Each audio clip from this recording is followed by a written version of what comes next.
안녕하세요. 오늘의 데일리 뉴스레터에 오신 것을 환영합니다. 세계가 군사 분야에서 기술의 가치를 점점 더 중시하게 됨에 따라 한국은 무인 항공기 기술 강국으로서 자리매김해 나가고 있으며 특히 안티-드론 기술, 즉 무인기 대응 시스템 개발 및 배치 분야에서 그 입지를 강화하고 있습니다.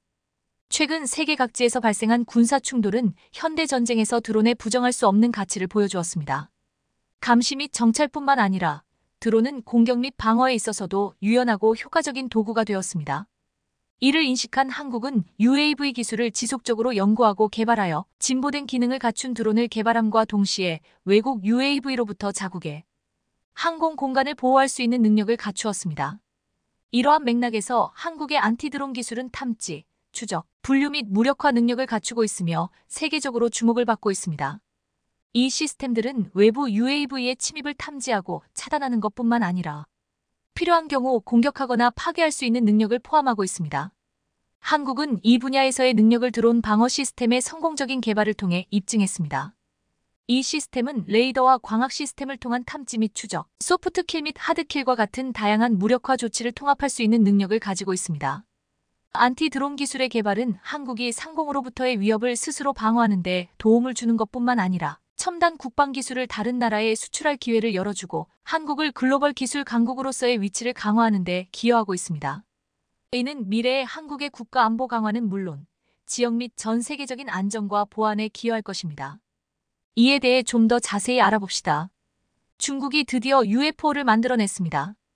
얼마 전 중국에 나타난 UFO가 세상을 떠들썩하게 만들었는데요. 보시는 것처럼 접시처럼 생긴 비행체가 도심을 가로지릅니다. 땅에서도 물 위에서도 거침이 없습니다. 사실 이 비행체는 선전 UFO 비행 접시 테크놀로지가 개발한 전동식 수직 이륙 비행 접시로 밝혀졌습니다. UFO가 아닌 비행 접시 모양의 전기 수직 이착륙 드론이라는 얘기입니다. 이 비행 접시는 사람이 탑승해 조종하는 방식인데 중국 베이징 항공항천대학에서 3년 이상의 연구 끝에 개발했다고 합니다.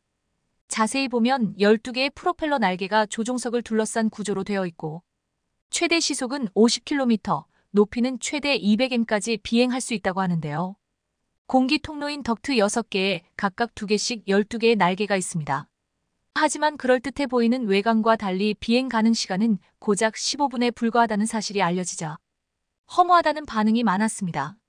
결국 중국이 또다시 그럴싸해 보이지만 쓸데없는 물건을 만든 것으로 보이는데요. 중국의 많은 스타트업들은 그럴듯해 보이는 물건을 만들고 이목을 끈 다음 거액의 투자금만 챙기는 방식을 사용하는 것으로 유명합니다. 분명한 사실은 최근 드론의 중요성이 매우 높아졌다는 점입니다. 러시아 우크라이나 전쟁이 1년 넘게 장기화되고 있는 가운데 최근 들어 러시아 우크라이나 접경지뿐만 아니라 수도인 모스크바와 키이우를 겨냥한 드론 공격까지 잇따르고 있습니다. 지난 4일 러시아는 모스크바와 주변 지역을 습격한 드론 5대가 플라스틱 폭탄을 탑재한 채 우크라이나에서 날아왔다고 주장했습니다. 러시아는 우크라이나가 보낸 드론에 각각 1kg 상당의 플라스틱 폭탄이 설치되어 있었고 자신들이 최신형 대공 방어 체계인 판치르 SE를 사용해 격추했다고 밝혔습니다. 드론 공격은 러시아도 마찬가지입니다. 지난 1일에도 러시아는 우크라이나 수도 키이우에 밤새 드론 공격을 퍼부었습니다. 우크라이나는 서방으로부터 드론을 공급받고 있지만 러시아는 대체 어디서 드론을 공급받는 것일까요? 예상대로 중국입니다. 지난해 여름 이후 중국에서 러시아로 민간용 드론 수출이 급증한 것으로 나타났습니다. 러시아는 전투용 드론은 물론 민간용 드론도 중국에서 대량 수입해 전장에 투입한 것으로 추정되고 있습니다. 얼마 전 일본 니케이는 러시아가 우크라이나 침공용 중국제 드론 37기를 수입했고 민간용 드론도 3만 기나 수입했다고 보도했습니다. 그런데 자신들이 사용할 반도체도 부족한 중국이 어떻게 많은 양의 드론을 수출하고 있는지 의문이 듭니다. 알고 보니 그 배후에는 일본이 있었습니다. 니케이 신문의 보도에 의하면 우크라이나 전쟁 발발 이래 13개월 동안 러시아로 들어간 일본제 반도체는 약 141억 원에 달하는 것으로 드러났습니다. 일본제 반도체는 중국을 비롯한 제3국을 거쳐 러시아에 들어가고 있었습니다. 일본이 대러시아 제재에 동참한다며 규제법을 내놓았지만 사실상 일본의 동참은 유명무실했다는 것을 보여주고 있습니다. 일본은 겉으로 우크라이나를 지원하는 모양새를 보이고 있지만 뒤에서는 중국과 러시아에 반도체를 공급하며 이득을 취하고 있었던 것입니다. 러시아 우크라이나 전쟁으로 드론의 중요성이 대두되자 한국도 전장의 판도를 바꾸는 드론 개발에 박차를 가하고 있습니다. 최근에는 드론 10만 양병설까지 나왔습니다. 조선의 대학자인 이이가 일본의 침략에 대비해 10만 양병설을 주장했던 것처럼 21세기 한국의 방위를 위해서는 10만 드론 양병설이 필요하다는 주장이 나오고 있습니다. 질도 중요하지만 사실상 일회용에 가까운 드론은 무엇보다 양으로 승부해야 한다는 주장인데요. 실제 러시아 우크라이나 전선에는 24시간 두 국가의 드론이 떠 있습니다. 군인들은 드론이 머리 위에 뜨면 그 순간 포격이 떨어진다고 말합니다. 드론이 계속해서 적의 위치를 추적해 실시간으로 포병에게 전송하기 때문에 한번 포격을 피했다고 안심할 수도 없습니다. 전투 지역 위에선 정찰 드론이 날아다니면서 인기척이나 움직임이 있다면 바로 포격을 수행합니다. 이처럼 드론이 중요한 건 알겠는데 왜 10만 대나 필요하다고 말하는 것일까요? 군사 전문 매체 브레이킹 디펜스는 드론은 양이 곧 질이라고 주장하고 있습니다. 포탄은 한 발에 수천 달러가 들지만 목표를 타격하려면 여러 발을 쏴야 합니다. 하지만 드론은 한 대면 충분합니다. 무엇보다 교환비가 중요한 전장에서 드론의 가성비가 높다는 이야기입니다. 그래서 총알이나 포탄처럼 많이 있어야 한다는 뜻인데요. 영국의 왕립합동군사연구소는 지난 5월 러시아의 전술을 분석하는 보고서에서 우크라이나가 한 달에 1만 대의 드론을 잃었다고 보고했습니다. 잃었다기보다는 사실상 소비에 가깝습니다. 대부분이 싸고 작은 상용 드론일 것으로 추정됩니다. 실제로 우크라이나전에서 드론은 소모품에 가깝습니다. 결과적으로 자폭 드론뿐만 아니라 정찰 드론, 폭탄 투하 드론 등 다양한 드론을 10만 대 정도 충분히 갖추고 있으면 실전에서 효과를 볼 수 있는 것이죠. 우크라이나전을 보면서 최근 미 해병대까지 드론을 늘리고 AGM-114 헬파이어 미사일을 줄이겠다고 발표했습니다. 드론의 중요성이 커지자 반대로 드론을 방어하는 시스템 역시 발전하고 있습니다. 한국 역시 드론 양성뿐만 아니라 안티드론 시스템 개발에 사활을 걸고 있습니다. 드론으로 공격하는 것도 중요하지만 막는 것이 가장 중요하기 때문입니다. 안티드론은 탐지, 식별, 무력화 과정을 통해 드론을 잡아내는 기술이며 나아가 드론으로 인해 야기되는 범죄, 테러 등을 사전 차단하기 위해 무인 비행체를 사전에 탐지하고 무력화하는 시스템입니다. CUAS 카운터 언맨드 에크래프트 시스템즈 또는 대드론 체계로 불리기도 합니다. 안티드론을 구성하는 핵심 기술은 크게 세 가지입니다. 무인 비행체를 발견하는 탐지, 탐지된 드론의 종류를 파악하는 식별, 마지막으로 식별된 드론을 제거하는 무력화입니다. 무력화 단계는 크게 두 가지로 나뉩니다. 드론의 총탄, 레이저 등으로 직접적인 물리적 타격을 가하는 하드킬과 전파 교란 제밍으로 드론과 조종자 간의 통신을 끊는 소프트킬입니다. 최근에는 하드킬도 소프트킬도 아닌 그물 포획 방식도 많이 사용됩니다. 포획의 가장 큰 강점은 기체 파손을 최소화할 수 있다는 점입니다. 불법 비행체가 무엇을 녹화했는지, 안에 어떤 기술이 적용됐는지 명확하게 확인이 가능합니다. 오늘날 안티드론 기술이 이렇게 각광받는 이유는 드론을 기존 대공 방어 체계에서는 막을 수 없기 때문입니다. 현재 군용 대테러용 방공 기술은 전부 대형 비행기체에 초점을 맞추고 있습니다. 그러다 보니 기존 방공 레이더는 대형 비행체가 아닌 소형 비행체는 잘 잡아내지 못합니다. 그런데 드론은 전투기처럼 큰 소음이 나지 않는 데다가 설령 운 좋게 찾아내더라도 하늘의 점처럼 보이는 드론을 기관총과 미사일로 맞히기는 사실상 불가능에 가깝습니다. 그런데 날아다니는 드론을 격추하는 이 어려운 일을 얼마 전 한국이 해냈습니다. 최근 한국에서 드론 방어에 엄청난 신기술이 공개됐습니다. 현대위아가 국내 최초로 드론 잡는 안티 드론 시스템을 개발해 요격 시험에 성공한 것입니다. 지난 6일 충북 사격 훈련장에서 시행된 안티드론 시스템 사격 시험에서 원거리에서 탐지한 드론을 격추하는 장면을 선보였습니다. 이번 시험에서 현대위아의 안티드론 시스템은 원거리에서 탐지한 드론을 광학장치로 식별, 추적하는 기능과 소프트킬이 성공해 드론을 붙잡아둔 상황에서의 격추, 또 소프트킬 실패로 자유기동 중인 드론 격추 등 모든 시험을 통과했습니다. 특히 현대위아의 안티드론 시스템은 드론 전파를 방해해 날지 못하게 하는 소프트킬 기능에 공중 확산탄 ABM으로 드론을 직접 요격하는 하드킬 방식은 추가한 것으로 해외에서도 높은 평가를 받을 것으로 전망됩니다. 독일의 방산 업체인 라인메탈이 이 분야에서 앞서 있다는 평가를 받고 있지만 그 외에는 뚜렷하게 두각을 나타내는 업체가 없는 상황이었는데요. 한국 기업들이 빠르게 치고 나간 것입니다. 현대 위아의 안티 드론 시스템은 앞으로 또 하나의 방산 수출 효자가 될 전망입니다. 현대 위아는 이번에 공개한 시험에서 드론을 어떤 상황에서도 무력화할 수 있도록 레이더를 통해 원거리 탐지를 할 수 있었고 광학 장치를 이용해 드론을 식별하고 추적할 수 있었으며 제밍, 드론 통제권을 뺏는 스푸핑, 전자기파 등 소프트킬이 어려운 상황에선 하드킬을 통해 격추할 수 있는 등 다양한 기술을 선보였는데요. 이러한 기술을 바탕으로 차량형 안티 드론 시스템 개발에도 박차를 가하고 있습니다. 납품에 앞서 마지막 시험 평가가 이처럼 성공적으로 마무리됨에 따라 앞으로 해외 판로 개척에 상당히 유리한 고지를 점할 수 있을 것으로 전망됩니다. 대한민국 방산업계가 게임 속에만 존재해 오던 전투체계를 구현해내면서 전 세계 방산업계가 발칵 뒤집어졌습니다. 최첨단 무인전 시대에 대비해 한국판 유령 전함을 공개한 건데 이는 드론 수십 대를 순식간에 발사해 중국군을 초토화시킬 수 있는 전투력을 지니면서 중국을 크게 긴장하게 만들고 있다고 합니다. 최근 들어 해상전이 함대 중심의 전술 방식에서 무인 함정과 드론을 이용한 정밀 타격전으로 변화되고 있습니다. 실제로 드론을 이용한 비대칭 전력 개발은 우크라이나의 러시아 전함 격침을 계기로 주목받고 있는 상황인데요. 앞서 우크라이나-러시아 전쟁에서 우크라이나가 흑해, 연안의 러시아 함정을 무인 잠수정과 드론으로 공격해 함대 단위의 기동을 어렵게 만든 게 대표적입니다. 그리고 이것을 본 미국도 무인 함정과 드론 개발에 적극적으로 나서고 있는 중인데 특히나 최근 미국 유령 함대가 동북아시아에서 모습을 드러내면서 중국을 크게 긴장시키고 있습니다. 방산업계에 따르면 지난달 말 사람을 태우지 않고 항해하는 무인 함정들로 구성된 미국 유령 함대 소속 함정 2척이 태평양을 건너 일본 요코스카 미 7함대 기지에 도착했습니다. 미군이 건조한 유령 함대 소속 3척 가운데 2척이 동북아로 온 것으로 함정은 중국을 겨냥한 훈련에 이어 한미연합훈련에도 참가할 가능성이 높아 보입니다.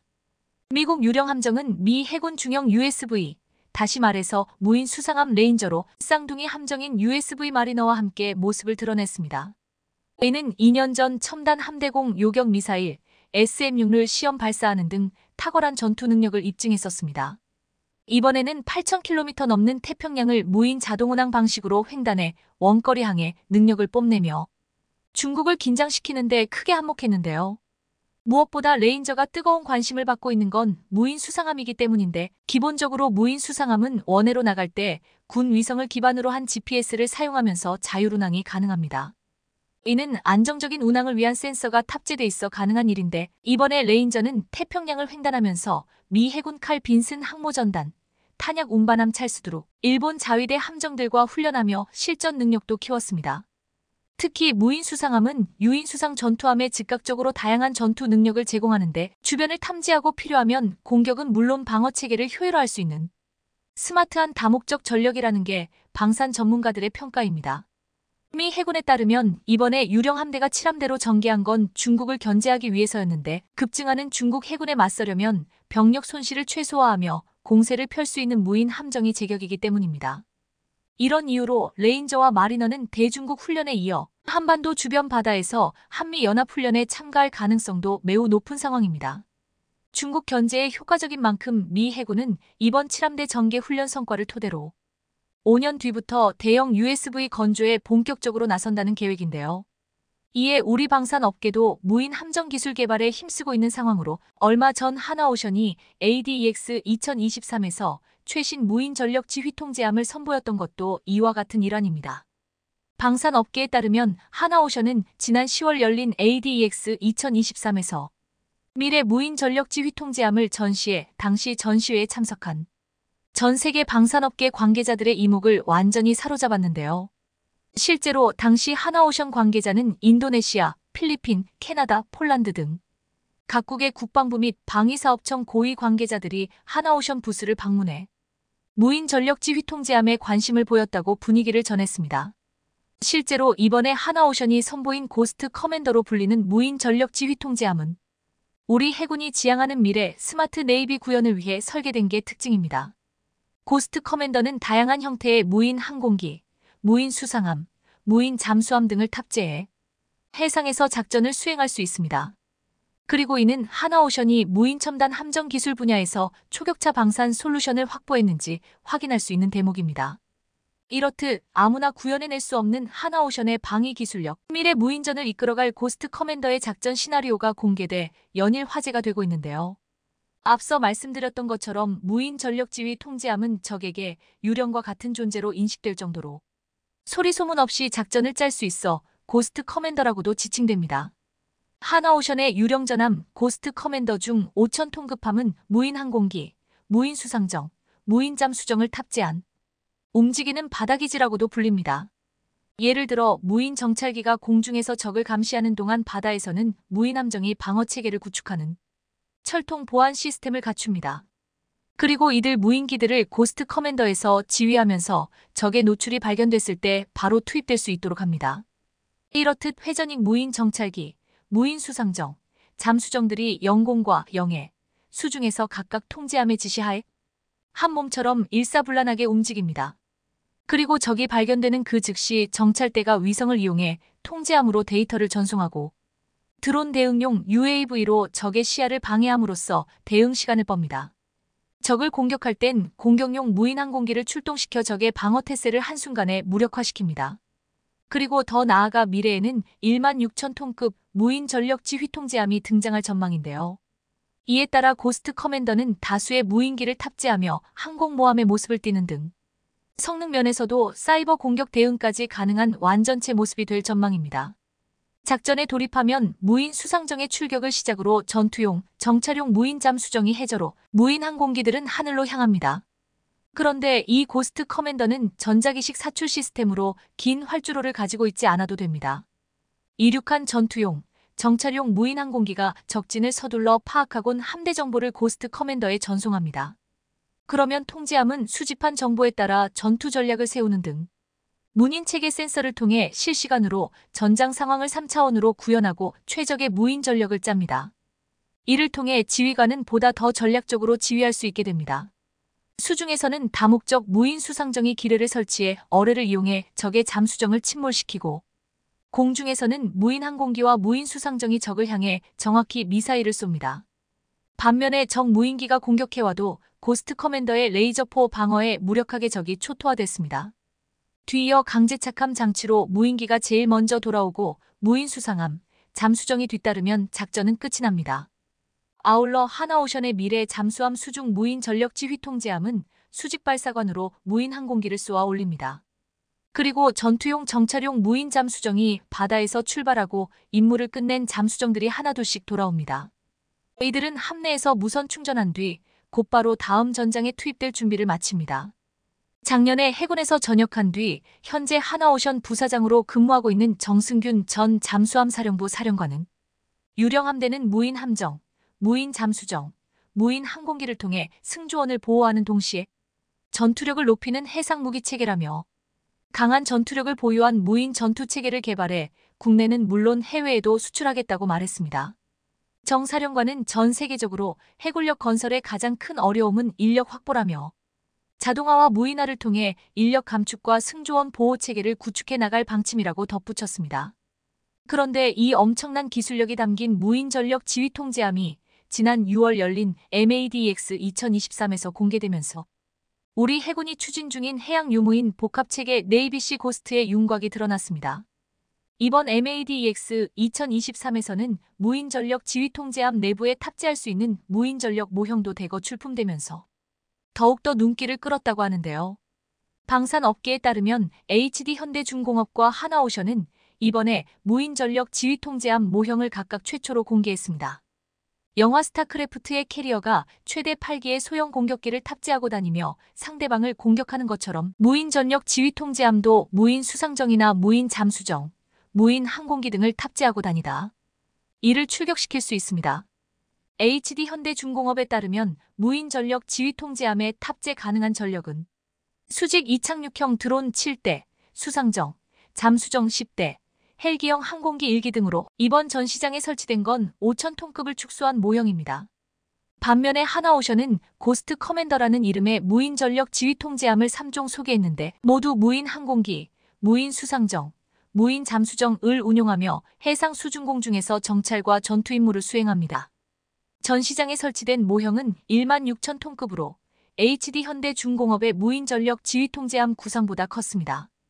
대형 고정익 드론 6기를 위한 전자식 항공기 발진 시스템과 강제착 함장치를 갖춘 대형 활주로 1개, 나머지 활주로 3개를 탑재해 흡사 항공모함에 가까운 모습입니다. 나머지 2종의 무인 전력 지휘 통제함은 공격용 정찰용 무인 잠수정과 수직 발사관을 활용한 드론을 탑재할 수 있는 잠수함형, 중소형 드론 및 정찰용 함정을 탑재하는 5,000톤급 수상함형이었는데요. 그리고 이번에 LIGNX1은 실물 크기의 무인 수상정 해거미를 전시했는데 해거미는 미래전에 대비한 해상 무인화 플랫폼인 해검 시리즈 중 하나로 임무에 맞게 다양한 장비를 선택해 탑재할 투적갑니다. 여기에 더해 현재 LIGNX1은 기존 함정에 탑재할 수 있는 해거미의 절반 크기로 만든 무인 수상정 해검비도 개발 중이라고 합니다. 우리 해군은 이번 MADEX를 계기로 부산 해군작전기지 앞 바다에서 유무인 함정과 무인 항공기를 대거 동원해 네이비시 고스트라는 작전명으로 해양 유무인 복합 전투체계 상륙작전을 시연하기도 했는데요. 급증하는 중국 해군을 비롯해 주변국의 위협을 저지하는 유령 함대가 한국에서도 등장할 일이 머지않은 것으로 보입니다. 우리 기술로 만든 국산 전투기 KF-21이 우아하게 하늘을 찌를 날이 머지않은 것 같습니다. 최근 방사청이 공격 능력 시험 비행에 잇따라 성공한 KF-21의 개발 일정을 앞당겨 내년에 양산 계약을 맺겠다는 계획을 밝힌 건데요. 방사청에 따르면 KF-21은 앞서 3월 공대공 미티어 미사일 장착과 분리 시험을 성공한 데 이어 시제 3호기의 기총 발사도 문제없이 진행됐습니다.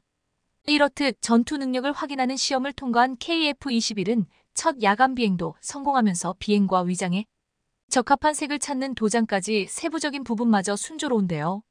그리고 내친 김에 방사청은 하반기에 진행하려던 잠정 전투용 적합 판정을 이번 달에 마무리하겠다는 계획으로 이대로 진행된다면 내년쯤이면 KF-21 양산 계약을 맺을 수 있을 것으로 보입니다. 그런데 최근 폴란드가 드디어 KF-21 공동개발국인 인니를 밀어내겠다고 폭탄 선언하면서 그야말로 발칵 뒤집어지는 일이 벌어졌습니다. 여기에 더해 양산 일정이 막 나온 KF-21 사업에도 참여하겠다고 공식 선언하며 그야말로 폭탄을 던졌는데요. 폴란드가 이렇게 크게 한방 내지를 수 있었던 건 한국 방산업계가 보여주고 있는 미친 생산 속도와 납기 능력에 감탄했기 때문으로 이대로 간다면 KF-21 사업에서 인니의 퇴출이 확실하다는데 자세히 알아보겠습니다. KF-21 개발 과정만 보더라도 현재 대한민국의 전투기 생산 능력만큼은 미국을 넘어선 것으로 보입니다. 실제로 한국 특유의 미친 속도를 바탕으로 한 엄청난 효율성은 KF-21이 지나온 행적을 보면 알 수 있는데 어느 누구도 한국이 이번에 전투기를 처음 만들었다는 사실을 믿지 못할 겁니다. 그간 KF-21은 앞서 말씀드렸던 것처럼 음속 돌파, AESA 레이더, 비행 테스트, 무장 분리 시험 등 일련의 과정을 순조롭게 완수하며 조기 양산도 넘보고 있는데요.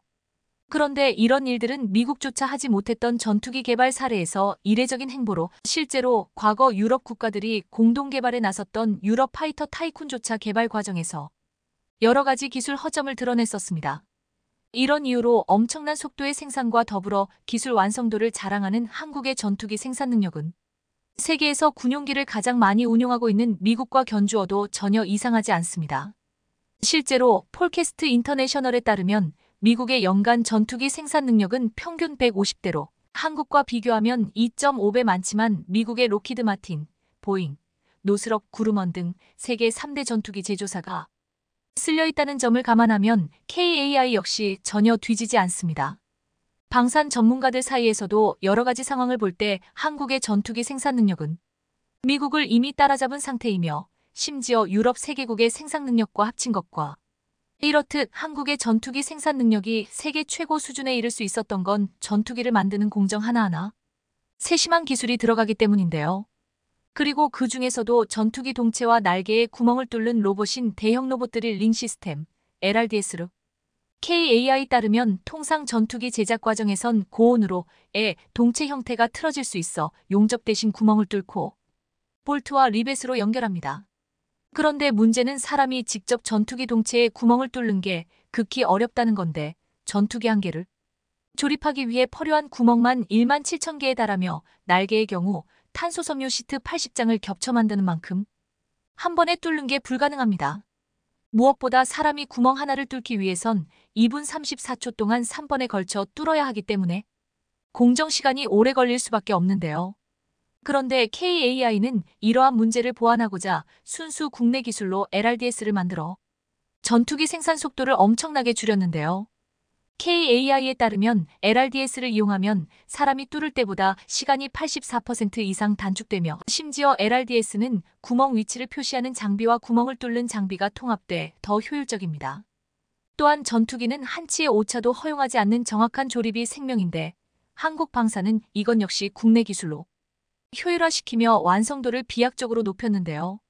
실제로 KAI에 따르면 전투기의 전방, 중앙, 후방 동체를 결합하는 데에는 단 0.001의 오차도 허용하지 않기 때문에 KAI의 경우 최종 단계에서 동체 자동 체결 시스템 FASS를 통해 완벽을 기한다고 합니다. FASS는 일종의 자동 운반 차량으로 11개의 레이저를 활용해 정확한 위치에 개별 조립된 전방, 중앙, 후방 동체를 일렬로 정렬하는데요. FASS를 도입하면 사람이 작업하는 것보다 정확하고 작업 시간도 80%나 단축할 수 있습니다. 그런데 이처럼 항공기 생산 라인에 FASS를 도입한 건 보잉에 이어 KAI가 전 세계에서 두 번째로 한국 방산 업계가 얼마나 발전했는지 알 수 있는 대목입니다. 그런데 한국 방산은 여기서 더 나아가 전투기의 완벽을 추구하기 위해 접촉식 좌표 측정기도 개발하는 등 이 또한 KF-21에 적용할 것으로 보이는데요. 실제로 최근 한국산업기술시험원은 자체 개발한 교정 시스템을 활용해 한국형 전투기의 부품 품질 검사에 사용되는 초대형 접촉식 좌표 측정기에 대한 교정을 끝낸 것으로 알려졌습니다. 접촉식 좌표 측정기는 기계 산업을 포함해 우주항공, 자동차, 조선, 정밀기계 등 최종 품질 관리를 위한 측정기로 다양한 산업 분야에 사용되고 있는데 한국은 이를 전투기에 활용해 엄청나게 미세한 오차까지 잡아내겠다는 심산입니다. 실제로 산업기술시험원이 개발한 교정 시스템 레이저 카본 레일 시스템은 10m 거리에서 약 10마이크로미터 수준까지 교정이 가능해 KF-21 품질 향상에 기여할 것으로 기대됩니다. 그런데 이런 상황에 최근 폴란드가 KF-21 공동개발국 인니에 미납금을 대신 내고 인니를 밀어내며 자신들을 끼워달라고 아우성인 상황인데요. 실제로 폴란드는 인니를 밀어내겠다고 직접 언급하면서 결코 가벼운 태도가 아닌 진지한 모습을 보이며 인니를 깜짝 놀라게 했습니다. 그것도 그럴 것이 앞서 한국은 납기 지연이 흔한 방산업계에서 폴란드의 KE 전차를 3개월이나 일찍 납품하면서 강한 인상을 남겼는데 이 일로 한국에 대한 신뢰도가 대폭 상승한 것으로 보입니다. 지난 9일 방사청장이 기자회견에서 밝힌 바에 따르면 인도네시아가 6월 말까지 8천억 원 안팎인 연체 분담금 잔액에 대한 납부 계획을 전달하겠다고 약속했다고 말했다고 하는데요. 하지만 이 또한 말로만 이뤄진 것으로 6월 말까지 계획만 그럴싸하게 제출한 후 실제로 납부할지는 미지수입니다. 때문에 이렇게 말로만 납부를 하고 있는 인니를 당장 밀어내고 폴란드와 함께하자는 의견이 그리고 이렇게 폴란드가 계속해서 한국과 접촉하자 결국 똥줄이 탄 인니에서 급히 미납금 가운데 400억 원을 납부하면서 갑작스레 사업 참여 희망 의사를 밝혀왔는데요. 최근 틀려온 폴란드 소식에 이어 KF-21의 개발이 순조롭게 진행되자 뒤늦게 발을 담그겠다는 겁니다. 하지만 이제 와서 사업에 참여하겠다고 해도 소용없을 것으로 보이며 심지어 인니는 여전히 수천억 원의 미납금이 남아있는 상태입니다.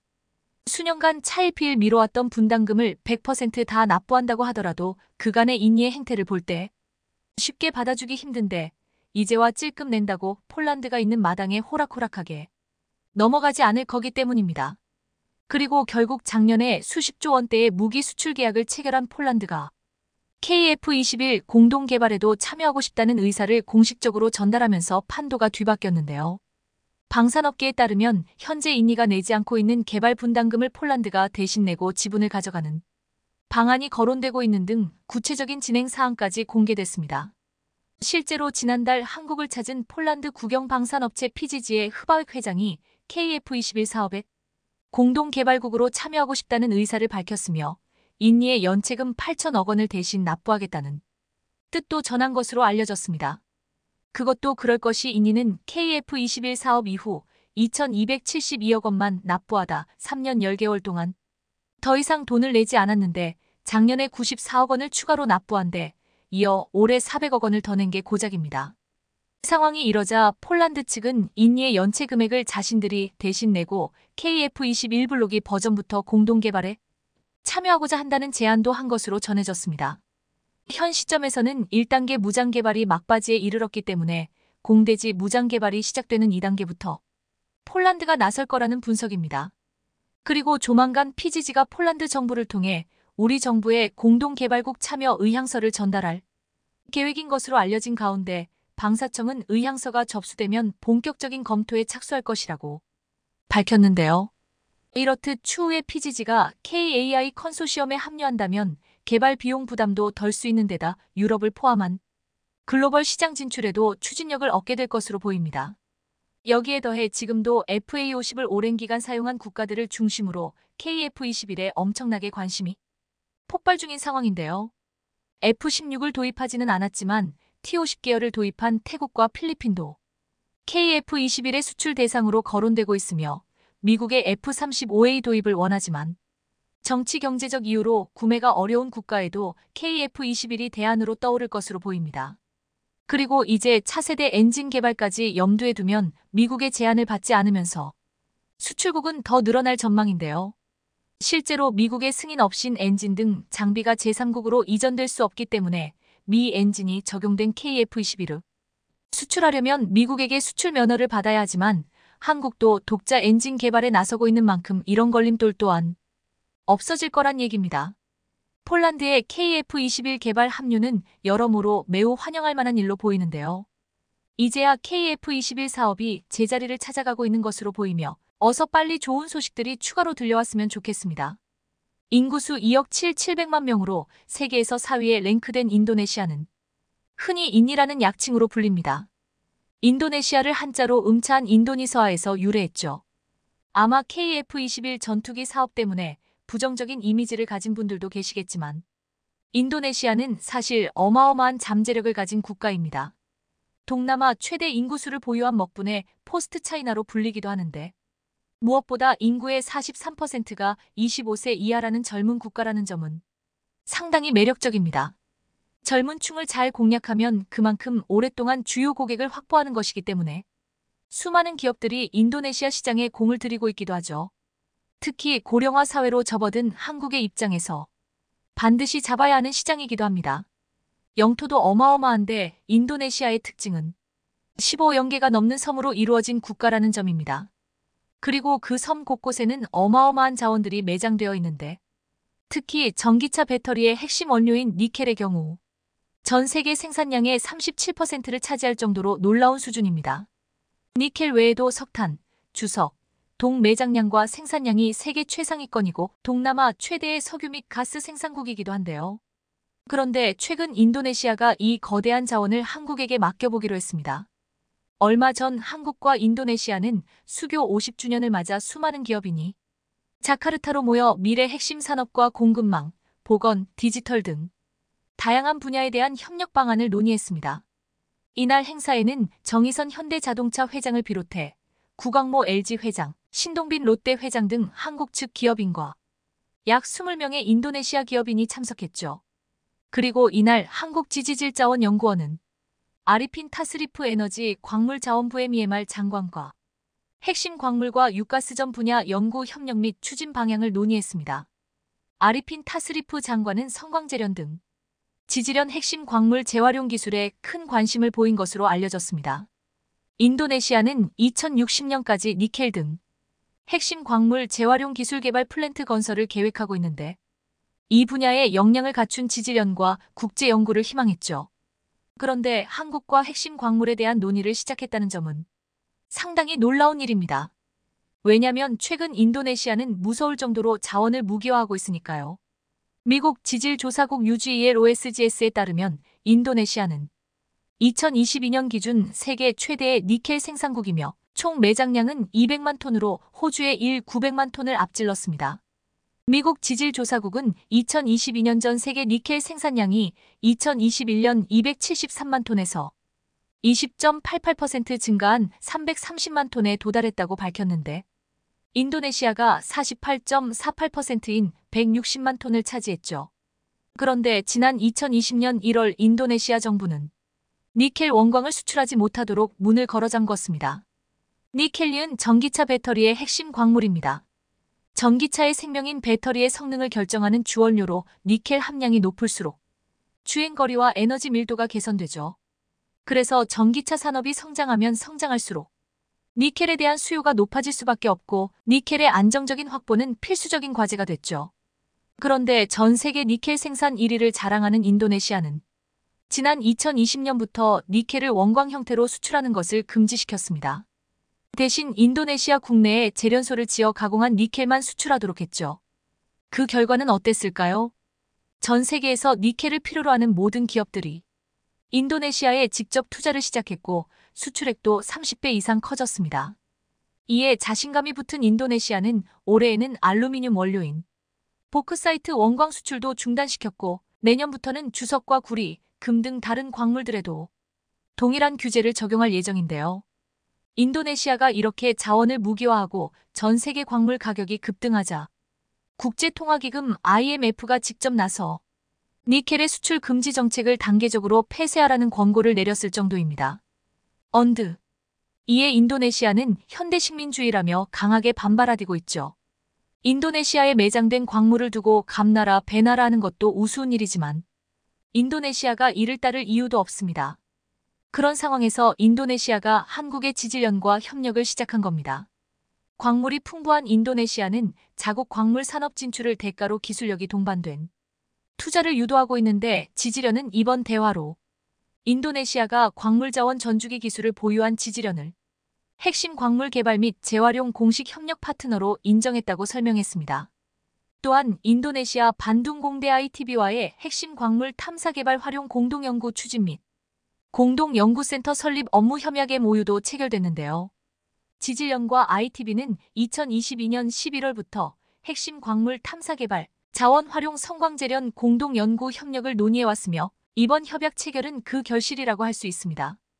이에 앞선 9월 5일에는 이평구 지질연 원장이 인도네시아 에너지 광물자원부 산하 지질국지 AI를 방문해 인도네시아 핵심 광물 공동탐사 협력 방안도 모색한 것으로 알려졌습니다. 이평구 원장은 첫 연자원 부국인 인니와의 협력은 니켈 등 전기차 배터리 핵심 원료는 물론 히토류와 흑연, 리튬, 바나듐 등 차세대 광물자원 확보를 위해 전략적으로 중요하다며 이번 인니 정부 협력 성사는 국내 기업 진출 연착륙을 돕고 새로운 핵심 광물 공급망 확보 발판이 될 것이라고 밝히기도 했죠. 이러한 소식이 반가운 이유는 현재 우리나라는 광물, 특히 전기차의 핵심 재료인 리튬 무역 적자가 심각하기 때문입니다. 한국무역협회에 따르면 올해 상반기 1에서 6월 리튬의 무역 적자는 50억 9억만 달러, 약 6조 7영억 원으로 나타났습니다. 이 중 중국에서만 60%에 가까운 30억 달러 약 3조 9영억 원의 적자를 기록했는데요.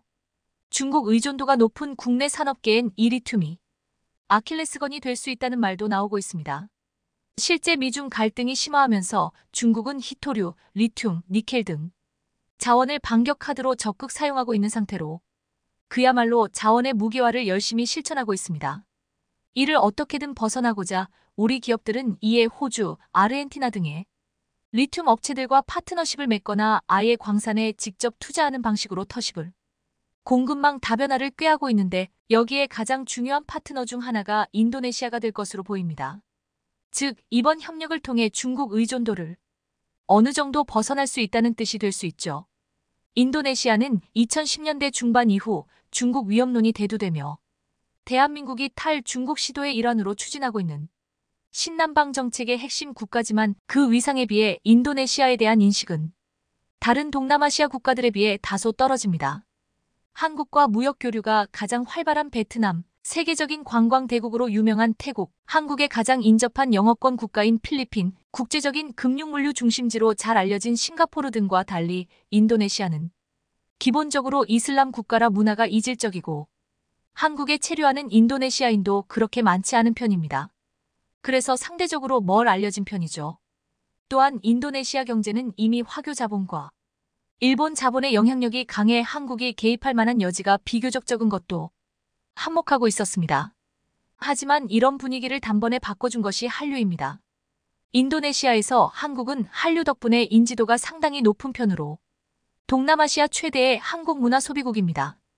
드라마 가을 동화, 겨울 연가 등은 인도네시아어로 번역되어 공중파로 전국에 방영됐고 이후에 파리의 연인 등이 그 뒤를 이었으며 하레로 태양의 후예, 도깨비 사랑의 불시착 등의 메가 히트작도 있었습니다.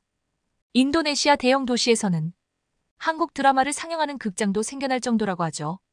인도네시아의 한국 콘텐츠 수입은 연간 약 2억 3억만 달러, 약 3영억 원가량으로 한국 가수의 노래는 인도네시아 음악 차트에서 언제나 상위를 차지하고 있습니다. 인도네시아는 지리적으로나 우리나라 기업들이 지속 가능한 성장을 위해서도 반드시 장악해야 할 중요한 시장입니다. 다행히 인도네시아는 제2의 한국이라고 불러도 좋을 정도로 한국의 우호적인 이미지를 가지고 있죠. 그런 이유일까요?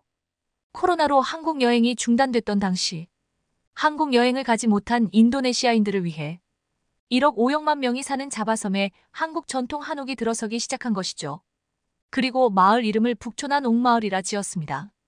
즉, 한옥이 빼곡하게 들어찬 한국의 북초난 옥마을을 인도네시아 자바섬에 조성한 겁니다. 15여 개의 섬으로 이뤄진 인도네시아라는 국가, 그리고 수도 자카르타를 품은 가장 큰 섬에 한옥마을이 들어섰다는 점은 꽤 의외입니다. 이렇게 한옥마을이 지어진 이유는 인도네시아 정부가 젊은 층의 마음을 사로잡기 위한 전략이었다고 하죠. 한국 드라마나 K-POP의 영향으로 한국을 방문하려는 젊은이들이 인도네시아에는 상당히 많습니다. 하지만 코로나로 하늘길이 막혀버리자 정부 차원에서 대리만족을 할 수 있는 박혀버리자 공간을 기획하다 북초난 옥마을을 짓게 되었다고 하죠. 기와집, 장독대까지 거울을 비춘 듯 똑같이 조성했습니다. K-팝과 한국 드라마 팬들이 한국을 가지 않고도 마치 한국에 여행 온 것처럼 느낄 수 있도록 조성했다는 유수프 관리소장은 이 한옥마을을 기획하면서 인도네시아 곳곳에 한국을 모방한 공원이 있지만 자바섬처럼 한강과 같은 치탄두이 강을 가진 곳은 없다. 그래서 가장 비슷한 분위기를 누릴 수 있다고 자랑스럽게 말합니다. 이곳에서는 한복을 빌려 입을 수도 있고 K-팝을 주제로 한 테마공원도 조성해 남녀노소 누구나 즐길 수 있는 장소가 됐죠. 문화와 기술을 광물과 교환하는 것, 우리나라처럼 자원이 부족한 나라에게는 아주 이상적인 그림입니다. 특히 이번 기회를 통해 중국 의존도를 조금이라도 벗어날 수 있다면 그만큼 좋은 결과도 없을 겁니다. 문화 강국이라는 타이틀이 자원 빈국이라는 오명을 완전히 덮는 그날까지